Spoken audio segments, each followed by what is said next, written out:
Have you ever wondered why some kitchen remodels still feel cheap, even after spending $50,000? Most of the time, it isn't because the homeowner didn't spend enough money, it's because they spent it in the wrong places. As a licensed general contractor, these are 3 mistakes I see all the time when homeowners choose materials and hire a contractor. Avoid these, and you'll end up with a kitchen you'll love for years. Let's get started. The first mistake is buying the cheapest cabinets and hardware. Cabinets are one of the biggest expenses in a kitchen remodel, so I understand why people try to save money here. But not all cabinets are built the same. I've seen cabinet boxes start to sag, drawer slides stop closing properly, and hinges loosen after only a year or two. The cabinet doors might look beautiful in the showroom, but it's what's underneath that really matters. Look for plywood cabinet boxes instead of particle board whenever possible. Choose quality soft close hinges and drawer slides from reputable manufacturers. You open and close these cabinets every single day. Spending a little more here can save you from replacing them years earlier than expected. If you're looking for a place to save money, save it on things that are easy to replace later, like paint or cabinet handles. Don't save money on the parts you use every day. The second mistake is poor lighting. Lighting is one of the most overlooked parts of a kitchen remodel. Most homeowners think 1 or 2 ceiling lights are enough. Then the remodel is finished, and they realize they're standing in their own shadow every time they cook. A well-designed kitchen has 3 different types of lighting.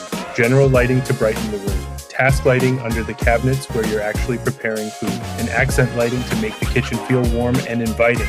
The best part is that adding wiring during the remodel is relatively inexpensive. Trying to add it after everything is finished usually means opening drywall, repainting, and spending a lot more money. Think about your lighting before construction starts, not after. The third mistake is choosing the cheapest contractor. I always recommend getting at least 3 estimates, but don't automatically hire the lowest price. When one estimate comes in dramatically cheaper than everyone else's, ask yourself why. Did they leave something out? Are permits included? Is demolition included? Are they using lower quality material?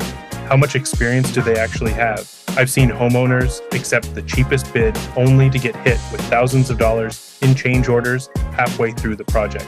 Sometimes they end up paying another contractor to fix the work after the first one leaves. A good contractor should explain exactly what's included, answer your questions, communicate clearly, and provide a detailed written estimate. You're not just paying for labor, you're paying for experience, planning, communication, and someone who stands behind their work. Choosing the right contractor usually saves money in the long run. Those are 3 of the biggest mistakes I see when homeowners choose materials and contractors. In the final video of this series, I'm going to cover the biggest mistake of all, how hiring the wrong contractor can completely derail your remodel, and the questions every homeowner should ask before signing a contract. If this video helped you, subscribe for more contractor tips. And if you want remodeling advice, home maintenance reminders, DIY guides, and answers to your home improvement questions, check out the Workbench Guide app. Thanks for watching, and I'll see you in part 3.